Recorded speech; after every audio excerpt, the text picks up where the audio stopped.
আসসালামু আলাইকুম ভিউয়ার্স, আশা করি সকলে ভালো আছেন। আজকের ভিডিওতে আরও একটি সুন্দর ডিজাইনের ফুল তৈরি করব। তো তার জন্য কিন্তু আমি প্রথমে এখানে একটি এক পার্টের কাপড় নিয়েছি এবং কাপড়টিকে রাউন্ড করে কাটার জন্য এরকম রাউন্ড একটি বোর্ড নিয়েছি, যার লম্বা হবে কিন্তু 4 ইঞ্চি। বোর্ডটিকে কাপড়ের ওপর রেখে আমি খুব ভালোভাবে এখানে রাউন্ড মার্কটি করে নিচ্ছি। তো রাউন্ড মার্ক করে নেওয়ার পর এবার কিন্তু আমি এখানে খুব ভালোভাবে কাটিংটা করে নেব।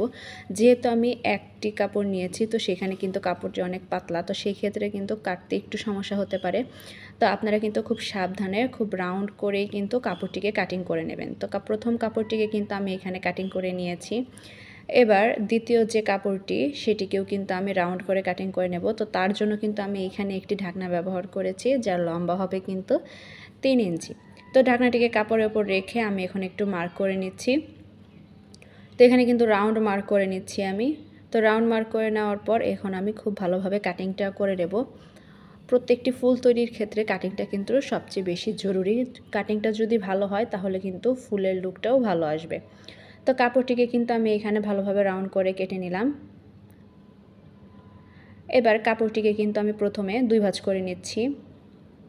তো 2 ভাঁজ করে নেওয়ার পর এবার আমি আরও একটি ভাঁজ দিয়ে দেব। মানে টোটাল কিন্তু এখানে 2টা ভাঁজ দিয়েছি, দেন আমি আরও একটি ভাঁজ দেব। তো 3টি ভাঁজ পড়েছে।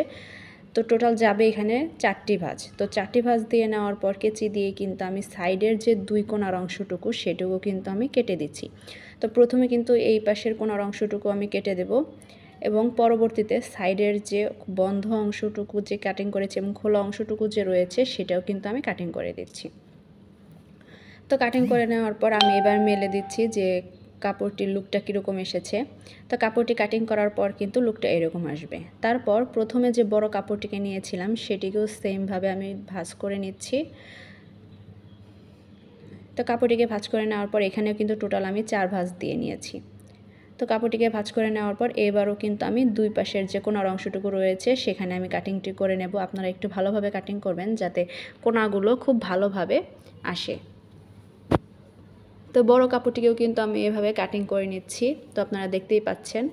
এবার বড় যে কাপড়টি সেই কাপড়টির ওপর ছোট যে কাপড়টি রয়েছে সেটিকে আমি এভাবে রেখে একটি পিন দিয়ে কিন্তু আমি এখানে আটকে নিচ্ছি, যাতে এটি সরে না যায়। এবার সুই সুতো দিয়ে কিন্তু রাউন্ড করে আমি এখানে সেলাই করে নিচ্ছি। আপনারা চাইলে কিন্তু এখানে 2 ইঞ্চি পরিমাণ একটি রাউন্ড মার্ক করে নিতে পারেন সেলাইয়ের সুবিধার্থে। তো আমি এখানে আমার নিজের অনুযায়ী কিন্তু সেলাইটি করে নিচ্ছি। তো ভিডিওতে যদি কোনো সমস্যা হয় বুঝতে, তাহলে কিন্তু অবশ্যই আমাকে একটি কমেন্ট করবেন, আমি অবশ্যই কিন্তু রিপ্লাই দেওয়ার চেষ্টা করব। তো এখানে খুব ভালোভাবে কিন্তু আমি কাপড়টি সেলাই করে নিচ্ছি। তো এখানে যেহেতু আমি 2 পার্টের কাপড় ব্যবহার করেছি, আপনারা চাইলে কিন্তু এর থেকে বেশিও পার্টের কাপড় ব্যবহার করতে পারেন। সেই ক্ষেত্রে কিন্তু অবশ্যই মাপগুলো কিন্তু আলাদা আলাদা হবে। তো কাপড়টিকে কিন্তু রাউন্ড করে সেলাই করা শেষ।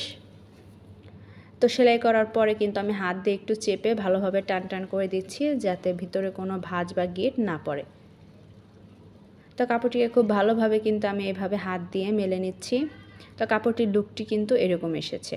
তো তারপর হচ্ছে সুতোর যে অংশটুকু রয়েছে সেটিকে আমি টান দিয়ে ধরে আমি কিন্তু একসাথে করে নিচ্ছি এবং ভালোভাবে সুতোর যে 2 অংশ সেটিকে কিন্তু আমি 2 থেকে 3টি গিঁট দিয়ে নিচ্ছি এবং বাড়তি যে অংশটুকু রয়েছে সেটি কিন্তু আমি কাটিং করে নেব। তো কাটিং করে নেওয়ার পর ফুলের যে বাড়তি অংশটুকু রয়েছে এটা আমি হাত দিয়ে চেপে ফুলটি আরেকটু ভালোভাবে শেপ দিয়ে নিচ্ছি।